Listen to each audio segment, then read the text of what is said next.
On the 5th, it is very possible team meeting will go to 11:15 instead of 11 o'clock. So I would just kind of plan on that. On the 5th, we're going to do the economic model of the business planning clinic. How many of you have been to business planning clinic before? Just raise your hand real fast. Okay, fantastic. So what I have learned from going around the region and teaching business planning clinics is really hard for agents to carve out 6 hours. It just is. And so a lot of agents will come till noon, a lot of agents will come at noon and then go to the afternoon. So what I want to do at team meeting this week, we'll be real quick through the announcements and then we'll jump right into the economic model. It takes just a little over an hour to do the economic model. Who can tell me what the economic model is in the 4 models of the Millionaire Real Estate Agent? Okay, so here's all it simply is. We are actually going to break down how much money you want to make and what are the exact steps to make it. So there's 4 models of the Millionaire Real Estate Agent. It's ELBO, it's the economic, the lead generation, the budget, and the organizational model. Okay, so on the economic model, you will receive homework so next Tuesday's team meeting, you will receive homework for the economic model. The more you do the homework, the more you will get out of the hour. Okay, so there's a couple of pieces to the homework. One is if you're a current agent, I don't care if you're a $60 million agent or a 6 unit a year agent or somebody who's just only sold 1 home, you're going to fill out the thing as to how many units you had, how many listing appointments. You're going to fill out all the questions. They're easy enough to find. Trisha, Megan, Robin, myself, we're all available to you to look up your records if you don't keep your own records. Yep. We keep all of that for you. So we will help you find out what your past has been over the current year. Then, this is where the real homework comes in. You need to come to the economic model with what you want to earn in 2025. What you want to earn in 2025. And I'm going to give you a couple things to think about that. I'm spending a couple of minutes on this because I believe this is vitally important. How much do you want to earn after your expenses, and or do you want that to account for your taxes? All right. Generally, we're going to leave somewhere between 30 and 35%. So if you want to make $100,000, $100,000 is what you want to go flowing into your checking account over the year. Let's say $120,000. If you want to make $120,000, so $10,000 a month. If you want to do that and then pay taxes from that, great. But if you want to have that taxes already paid and that's what $10,000 a month is going into your checking account, then I want you to do 120 times 1.3 or 1.35 to account for your taxes. Is that kind of clear as mud? Okay, so somewhere around $40,000 to account for your taxes. So you really need to make 160. Because I promise you this, the economic model, especially the more history you have, otherwise we'll be working a little bit on some theory for some of you. The more history you have, the better it will tell you exactly the amount of work that needs to be done on a weekly basis to hit the income level you want to hit. It's amazing how it does that. It's really, yeah. And it's just math. And how many of you that you wake up every day and say, man, I hope today I can do some math? Right. Okay, me. That's it. I'm the only person that says that. So it's an hour, maybe an hour, 15 minutes of your year that I think will be greatly influential as to how you do it. Because here's what's fun. If we go through all of that and you find out, man, I'm not willing to do that work. Kristen, you said something today in the Lead Gen Labs, which by the way was fantastic. Somebody said, I'm not willing to do that. And well, that's great. Okay. Wouldn't you rather know now that you're not going to make that number? Yeah. So you could adjust however you want to do it. You say, well, okay, well, I am willing to do about 75% of that work. Great. So let's go back up and let's figure out what that income is going to be. This is for you guys. It's not, this is for you guys. And then we can help you with that. Heck, we can even set up accountability systems around that for you. All right. I think a great question was asked today. I think Susanna asked it. during Legion Labs is how do we hold ourselves accountable, or how do we find accountability around that? We could have a monthly thing on the economic model. So that's gonna be Tuesday the 5th. And on the 12th, we're gonna do the budget model. The budget model. That's even more exciting. Yeah, budget scares a lot of people. But we're gonna demystify that. We'll be able to do that in our normal team meeting about a lot of time. But the budget model is really, it gives me comfort. How many of you remember Adam Keddish? Know Adam Keddish? Yeah, Adam is one of the great real estate agents in Kansas City. And one of the things I learned from Adam Keddish by sitting through when he did business planning was that the budget model, he came up with the greatest thing, and I've used it ever since then. How many of you get just bombarded with solicitations on how to spend more money as a real estate agent? This easy button is $20 a month. This easy button is $90 a month, whatever it is. Adam just came up with this line, and I wrote it down, and I've used it ever since. Is, hey, you know what? That's a terrific idea. Every year, somewhere in late October or November, I set up my budget for the following year. If you'll reach out to me, then we can consider it, because right now it's not in the current budget. How many times do you think those people reach back out? Zero. So it's a fantastic line. Adam did a great job with that. So that'll be the 12th. On the 19th, we'll have our team meeting. I know for sure Megan and Trisha, or Trisha and I, are you going to the Greater Heartland Summit? So we will have a mystery person doing the 19th team meeting. We will figure it out, I promise you. And then as far as the lead generation model though, that's Legion Labs. We're just going to keep teaching the lead generation model in Legion Labs. For those that were there, just give me a clap if it was worth your time today. So it's a good thing to go to. And then the organizational model, I think we can do more on a one-on-one basis, depending on where you're at. Here's the only thing you need to know about the organizational model. Don't hire a buyer's agent until you have an assistant. Okay. We can talk about that. And then is it the 20th we decided is going to be the Thanksgiving? Stay before. Yeah. The 20th. The 20th, we're gonna do the Thanksgiving lunch and day. If you want to put that in your calendar. On what day did you say? 20th, Wednesday the 20th. a Wednesday, it is not after team. Yeah, it's not after team meeting because quite a few people will not be here. So the 20th will be that did we decide 11 to 1? 11:30 to 1:30, something like that. Wednesday, the 20th, November 20th is our family Thanksgiving potluck here. Yeah. Okay, so yeah, it'll be fun. It's always a great time. Put all the tables in, we eat, yeah. And it's a little bit of a potluck, like people bring stuff. So Josh, what are you gonna bring us? Mashed potatoes, my famous mashed potatoes. Famous mashed potatoes. Fantastic. Stephanie? Okay, so you said the 5th is economic model, the 12th is the budget model. Yeah. The 19th for Greater Heartland Summit. Well, We're skipping that one. if you're coming down to the Greater Heartland Summit, you'll be down there. And if there will be a team meeting going on, that's a great clarification question. There will be a team meeting going on the 19th, and I'm gonna find somebody that will do that at a high level. So you guys Is it will. gonna be part of the business planning clinic though? No. No. It's just a regular team meeting on the 19th. Okay, so we're just doing 2 days of the business planning clinic, Right. and then the organizational model is Kind of a one-on-one. one-on-one. And the Legion Lab, Who do you, did I talk to you?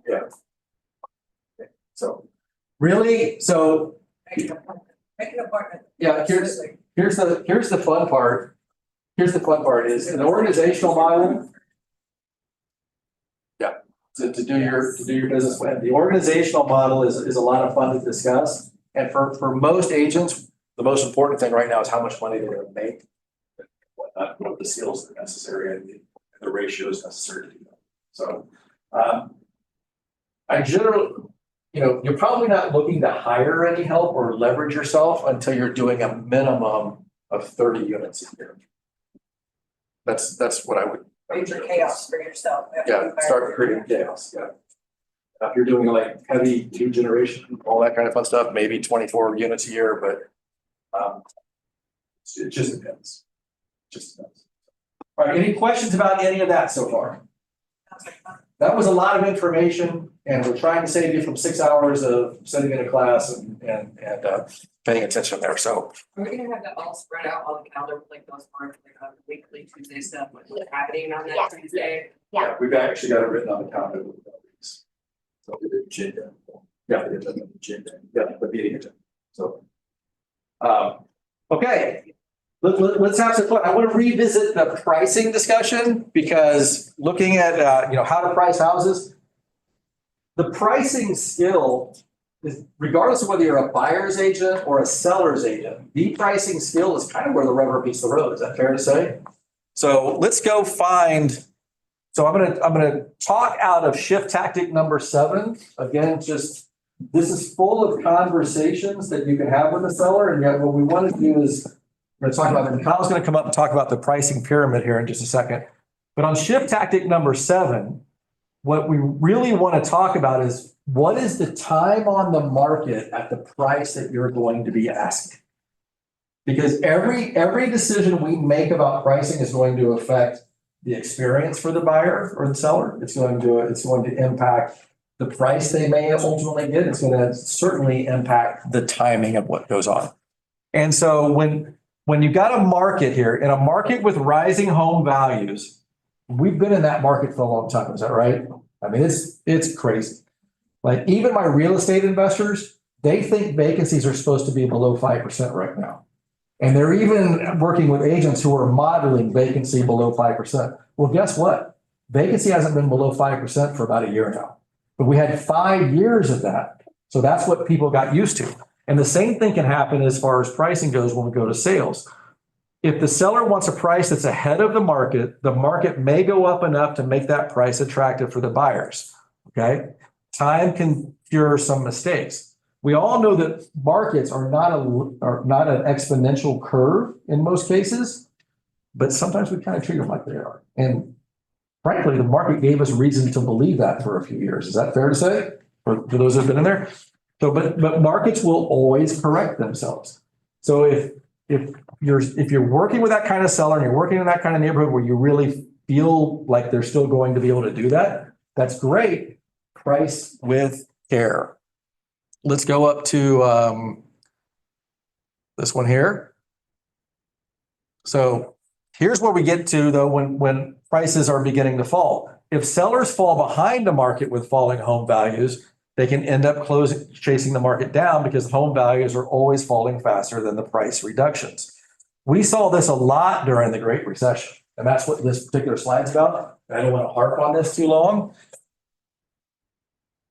It's not really a price reduction, but if people, including agents, if sellers and agents both think that we are appreciating faster than we really are, we can really kind of get into trouble there. So across Kansas City, what is a price appreciation right about now? Anybody know the number? 8%. It's about 4.4%. So good guess, though. Good try. So it's about 4.4%, and that's the whole market, right? Doesn't mean everything. Across the country right now, it's tracking right at the long-term national average of 4.1.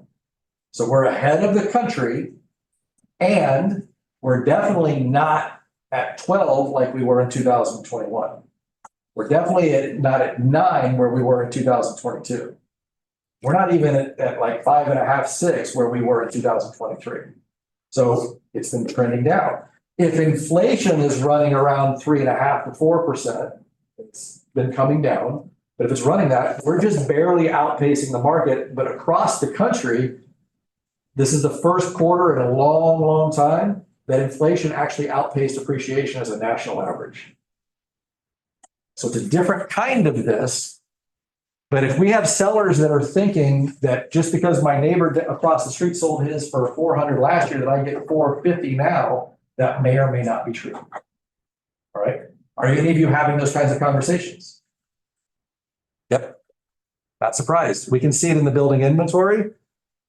Is it just me, by the way? But as I drive around, are you seeing more for sale signs and pointer signs? I mean, that's not the definitive evidence, but it's. Yeah, good, great. There's that one section over there on 135th. No, I'm sorry, not 135th, 151st as you're going west. As soon as you hit Oval Park, man, you can't even see anybody's sign because there's like 8 signs in the front. I mean, it's crazy. I think that's wrong. Side of my drive. I mean, house switch out over there. So The next one, so every day. There's a similar story out at Lake Lotawana where the guy put up the opposite sign and somebody took it down. So he actually just had his entire garage spray painted out. So it was just, it's like, people. Okay, so here's all I know. After the election, people are still gonna move. So vote however you're gonna vote. But let's not lose focus on what we do for a living. So the cost of overpricing in a stable market can just cost time. And I really think this is kind of really where we are. I really kind of think this is where we are right now, because we're not in a depreciating market, but we're not in the market that we were used to. So by default, we're kind of in here a little bit. And so what we're seeing though, is that if we're not pricing dead on, we're seeing some stuff kind of sit a little bit where they're getting 8 or 10 showings and not selling. And I don't know, any pushback from listing agents in here? Any thoughts on this? I'm open to your feedback. You're the ones actually sitting on the ground. Buyers being pickier, Buyers being pickier. yeah, Okay, as a listing agent, like I'm getting more feedback that is, they're settling more into the details on houses and how that's affecting their choices, like they're not as inclined to jump in just to get into the market. anybody else with any feedback? Similar feedback? I think it's price point dependent. Just, it does depend on the price point and where you're at. And if you don't adjust quickly, you're gonna end up in that Describe quickly for me. first weekend. Would you mind coming up front? Would everybody encourage Kyle with a round of applause to come up front?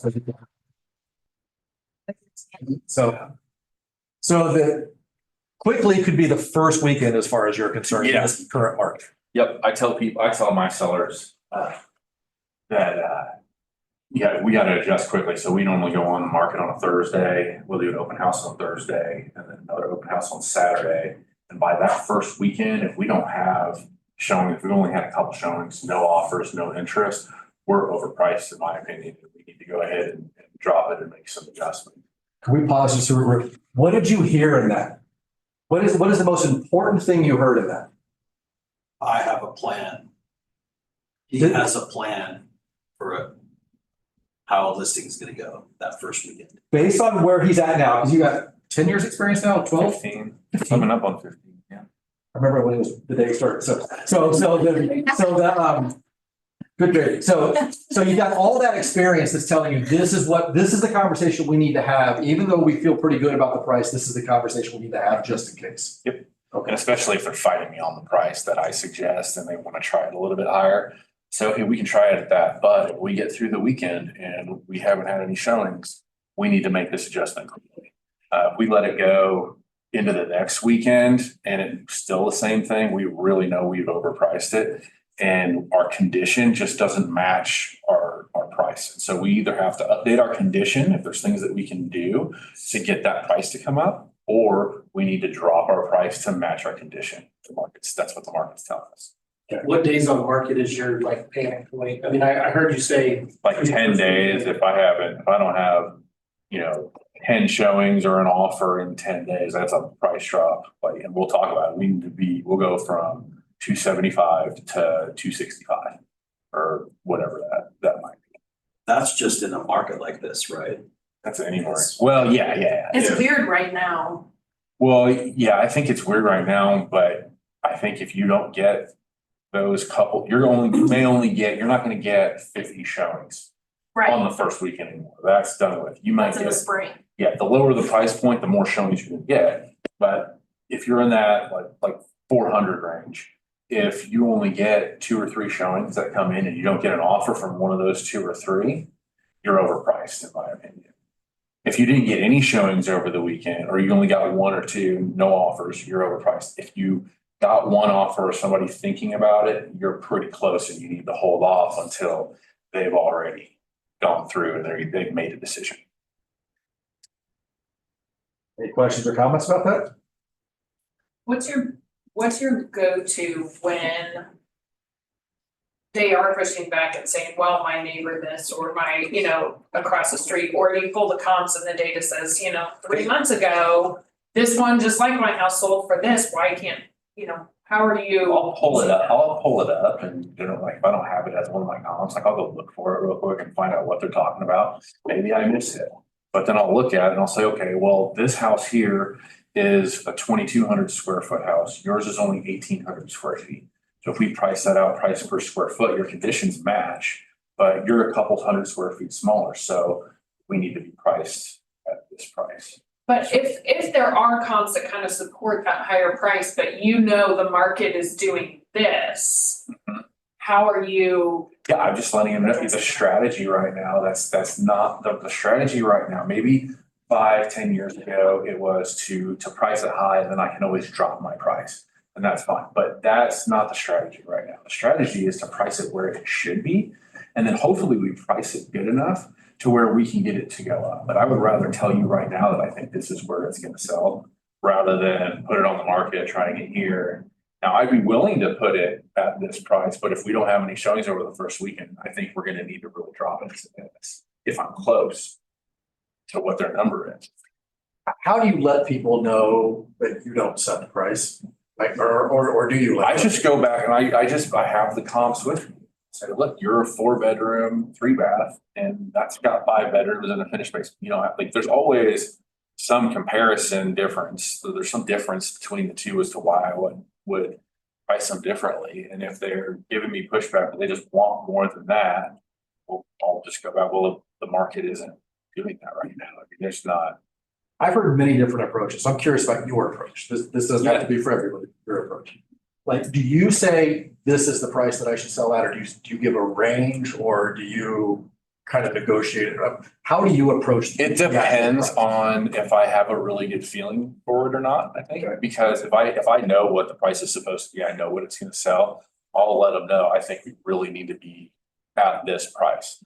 If it's the first time I've been in the house and I'm unsure, maybe it's looking a little bit better than what I thought or a little bit worse than what I thought, I will give them a range and say, I think we're gonna be in this 340 to 360, but I need to go back and look at my comparables a little bit more and really narrow that price. You're not afraid to have that conversation? No. Yeah, and you said, if I know, how do you know? Cause again, it's a very I have a very apples to apples comparable or multiple. So if you have one home and the comps are like a mile and a half away, that's gonna be harder to know than it is if you're in a subdivision with. The exact same floor plan, the exact same finishes, like you can get some of those, but they're everything is exactly the same. What's the biggest challenge of a listing? At the beginning, I would say it was probably getting my confidence to go in there. That was probably the biggest thing. And the pricing, kind of figuring out what should sell and where. And I think what probably has helped me more than anything is going in there with a plan. Kind of like you pointed out. In our listing presentation, it tells us exactly step by step what we're going to be doing, how things are going to go, all the way up until from when we sign the pre-MLS paperwork and why we do that, and all the way up until the close of the sale and how long that takes. It's all detailed out. Do you have very many people argue with you? I mean, I've seen you do a presentation, and it's just like the amount of confidence that you have in that, and you've got all these comps in front of you, everyone's like. I never have anybody argue with me about the listing presentation or the marketing. They're kind of like, oh, wow, I didn't know you were going to do all that. But the pricing is obviously where the issue comes up. What tool do you like to use for comps? MLS. MLS, or do you use RPR or? No, I don't use any of that other stuff. I just use the MLS and I would just compare this house to that one. If it's sold similar, how close it is, how long ago it sold. Kyle has an old man soul. He doesn't like anything new and shiny. He doesn't like tools that. He just does what works. We don't do marriage counseling here. So one of the things you said there was my confidence. How did you get your confidence? By going in and screwing up a lot. You go, oh, I can't say that. And I think once I had everything laid out the way I wanted it in my presentation, gave me a lot more confidence. And then Knowing that this isn't like telling my team or anything, but just knowing that I didn't have to take on all that work as a single agent, that would kind of hold me back because there was a lot of work that goes involved with taking a listing, getting it inputted, doing the pictures, doing all this. But now kind of having the team, I'm more eager to go out and list houses because I can just, your turn to That's the advantage of take over this, business, yeah. right? So that probably helped a lot too. But in part of it, you and Susie would walk around this room for a year and Pam Kaddish would do calls with you and you would say a script and she's like, you sound stupid, try it. There's a lot of that. Yeah, you sound dumb. No, don't say that. What are you talking about? I remember those days. I would walk by and you 3 or 4 people would be in here just circling around, making calls or calling each other. And one of them would be counting how many times you said, Yep. that was your word. And they're like, you said, so many times, you're gonna try this again. Always have that filler. I was actually doing a video the other day in front of a house and I had played it, my daughter was in the car with me, I played it and she goes, Mom, you said a lot, so I had to go back and redo it. I feel it. Yeah, but you need to get called out on that stuff sometimes and not get your feelings hurt because now you're conscious about it. Yeah. And you try to fix it. Listen, if you find some people that you can trust, we talked about this in Legion Lab, listen to their feedback. If you honestly believe they have your best interest at heart, and I wasn't gonna go here, I was just gonna have him come talk about this, I wanted to talk about this a second, but for those of you that don't know Kyle and his history, were you an overnight success? No, it took me 9 months to sell my first house. And now you're gonna do, Myself, I'll do probably 12-ish by myself, and then our team's gonna hit 26. We're at 26 already, so 26 million. $26 million, yeah. So you, folks, just keep coming back day after day, week after week, and how vulnerable do you think he had to be to allow somebody to tell I got him my no? teeth kicked in. Yeah. Yeah, even from, just knowing you don't have all the listings in the bag, even if they're all past clients, because I've lost my past clients to other realtors because I went in thinking that I had a listing or whatever. We're friends, We're we had a friends. great conversation about hunting and fishing and. And did all done it or whatever. All lost that. Yeah, Do so. you have a good, like, memorable, failure story? I Or mean, like boneheaded listing appointment or just off the top of your head? no, not that I can think of that was like too boneheaded, but there's been a lot where I've gone in there and been like, man, I should have priced it higher than what I always have been in the mindset of I want to get it priced low to get it sold. I don't want my days on market sitting because the longer everybody gets pissed off, the longer that happens. And so I would rather get it sold rather than trying to get top dollar for it. I think you get your top dollar by selling it fast. And so I've gone in where I've been like, man, I could have just done that better and then seen somebody else get it at what I thought it, should have. So there was a lot of that. And then just a lot of not knowing my presentation or coming in there trying to wing it. And that never went well too. You just kind of embarrass yourself and it was awkward. The turning point for listings was, I don't remember how many years ago, but it was a listing that you lost, that you came home, you had a great conversation because you guys were both fishing a lot. And you're talking about this, you're talking about the stuff in this house, da da da da. And after you found out you lost that listing, I think that you really focused down on, I'm gonna go in and I'm gonna be all business first. I'm gonna have a system and I'm gonna walk through the house and they're gonna show me this. And we're gonna sit down at the kitchen table, not on the couch, we're gonna sit down at the kitchen table and we're going to, I'm gonna do this presentation, I've talked about it. Have it all out, you practiced it more, you had it all out, you did that. And then afterwards, you talked about. Yeah, I've noticed like it definitely goes a lot better when you go in there and you go over the full presentation first before you go over your comparables and pricing. Because once you've done your comparables and pricing, they've heard everything. They don't care. They want to know that price. So go over what you're gonna do for them first, what sets you apart, how you work, the timelines of everything, how many open houses you're gonna do. I can't tell you how many people that I've sat in front of and said, oh, the last people that we thought you wanted to do open houses, they say they want to sell the house. Yeah, it might not sell this house, but somebody else that held an open house that got a buyer, is gonna bring them over to this house. So we like to do them, it very well could sell the house. So as long as you do all that first, then talk about the comps and the pricing. It normally ends up better. And it's easier for you to get a price decrease, price improvement, if you wanna call it, on that following week, when they already know that you put money into this marketing and that marketing you've already done. Yeah. And that. Yeah, we you just don't didn't get put it on the paid MLS until and closing. it didn't sell. I mean, we've done our whole marketing arsenal. Had that Things that whole we've done, right? So Talk about this if you don't mind, and this isn't normally. so this is, last week we were talking about, with Brent, we were talking about pricing. By the way, we're gonna talk about a lot about listings this winter, okay? I believe knowledge gives confidence and confidence goes on. This is from the CMA thing there. I don't use, sorry. go You don't ahead. use this I don't, I one? use the, You use this one? I only printed these 2 pages. So No. That's gonna be it, okay. no, I don't use either of those. I'll try to help you. Okay, so draw up there what you wanna draw.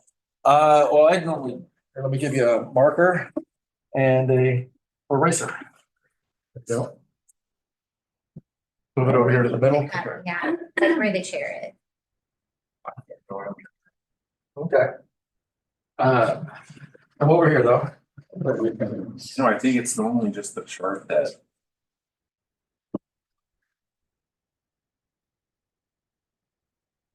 The chart about your asking price here. And your sold price. And wait, is it? Maybe list days. List days on market versus sold price.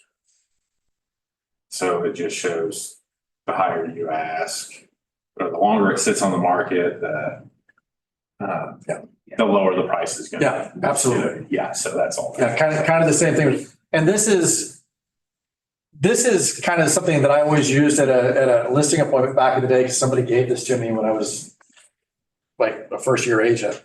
And it's just basically, and people identify with this. Listen, if you're gonna price it at market value, you're gonna capture somewhere around 60% of the available buyers out there. If you price it below, you're gonna get even more and more of the buyers.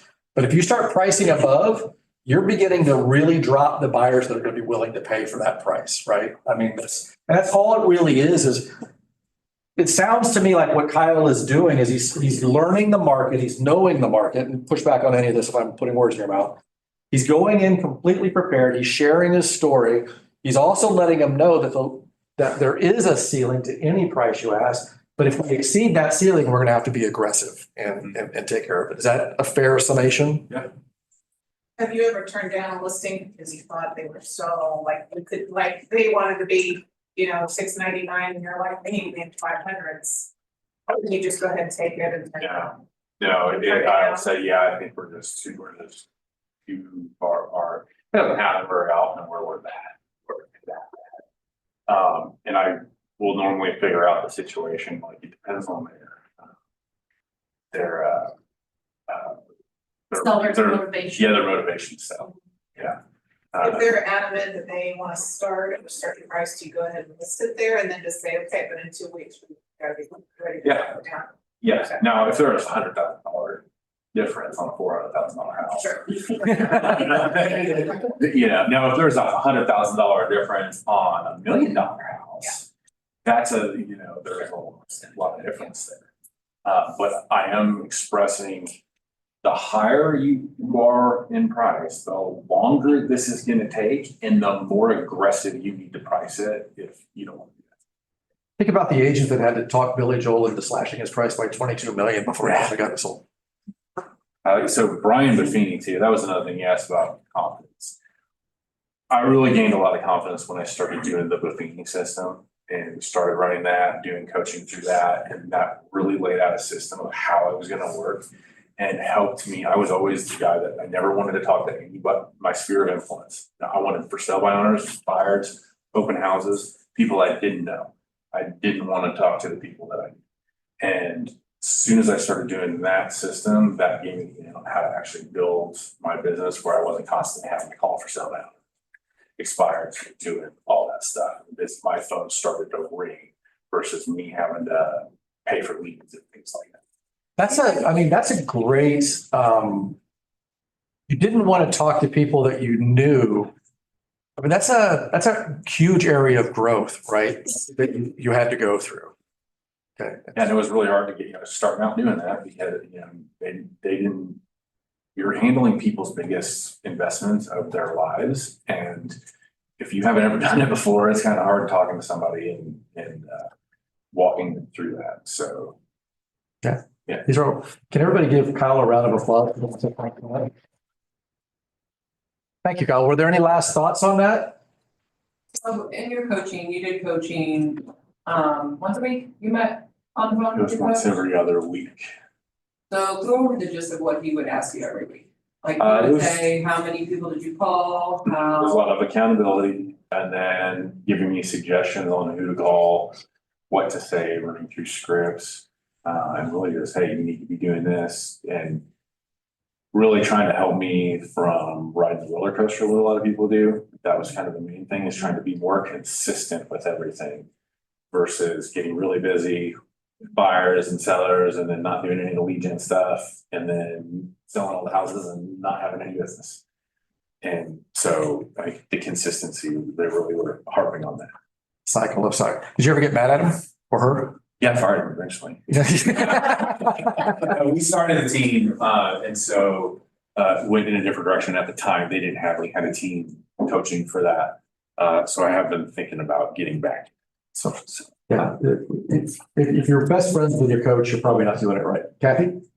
Okay, so since the market has kind of changed in the way, we could just throw something out on a market before and it would sell quickly. Since it has changed so much and I've seen a lot more houses that are being staged and I've called on staging. I've never had this situation before, so how do you figure in doing staging with, do you increase the price to do that? Do you pay that out of your commission? Do you have the sellers help pay for that? well, if it's Are you talking about a vacant house or? a they vacant moved out? house, yeah, that would just be an expense passed on to them. I'm not Yeah. doing that. I just set them up with rooms reborn and have them do it. Yeah, they can do, refer that out if they want to handle that, or they can use the virtual staging. You can do that, or, if they've got things there, we've hired people to come in and stage the furniture that they have. But that's an expense out of their pocket. No, that would be an expense out of my pocket, but it's a consultation. It's not, we're not bringing furniture. We're using what they have Oh, okay. and rearranging that. They're saying, oh, paint this wall gray and move this piece of furniture over here and get rid of all this stuff. I try to do that most of the time when I'm going through the listing. But if they need more help or want more help, then we'll hire somebody. And you can find people to do that for $150, $200. Any last questions? All right, thank you, Kyle. Give him a round of applause.